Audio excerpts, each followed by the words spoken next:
Good morning, students.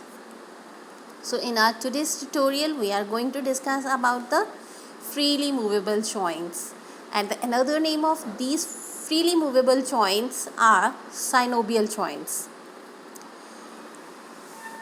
In a synovial joint there is a space between the articulation bones. This space is called synovial cavity. As you see in this figure, this is called the synovial cavity, and this cavity is filled with a synovial fluid which lubricates the bones and other parts of the joint, reduces the friction between them. As we'll earlier discussed that this fluid also help in reducing the friction between the bones.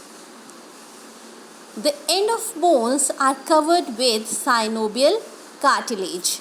So as in the other joints there is a cartilage is present, so here the synovial cartilage is present, especially in case of the freely movable joints, and that are called the synovial joints. Freely movable joints are of the following types, like ball and socket joint, hinge joint, pivot joint, gliding joint, and a saddle joint. Now we are just going to study about all these joints one by one. Ball and socket joint. In this joint,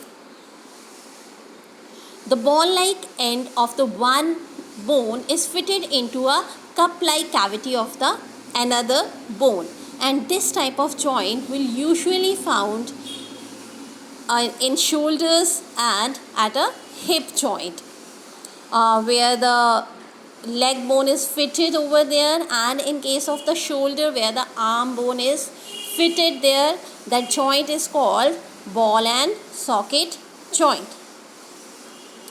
So in this case, the bone with ball-like head is freely movable in all directions, as in case of our arm. Our arm is very freely move it in all the directions, and even same in the case of the hip joint. Hinge joint. Hinge it is such a joint which allows movement in one direction only, like the hinges of the door can show. So this joint shows the movement at a 180 degree, means that can be moved only at a 180 degree angle, right?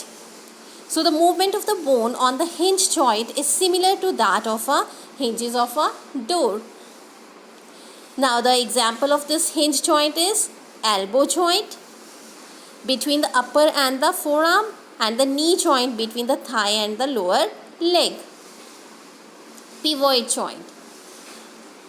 In a pivot joint, one bone can rotate on the rounded or conical surface of the other bone in many planes, up and down and even side to side. So this type of movement we can see in our skull. Okay, so we can move our skull in up and down direction, and we can even move our skull in a side to side direction. Then is the gliding joint. Gliding joint can be slide upon each other. In this joint, the two bones can be slide on each other. These joints allow sideways as well as forward and backward movement, as you can see in case of our wrist and even in case of ankle. So in case of the ankle or the wrist, the joint is called the gliding joint. And here now we are going to discuss about the saddle joint. It is an imperfect ball and socket joint. As we see in case of the shoulder, there is a perfect ball and socket joint, but somewhere it's not be a perfect ball and socket joint, so that is called a saddle joint. So this type of joint we can see in case of our thumb joint. the joint between the first metacarpal and carpal. So these joints are called saddle joints.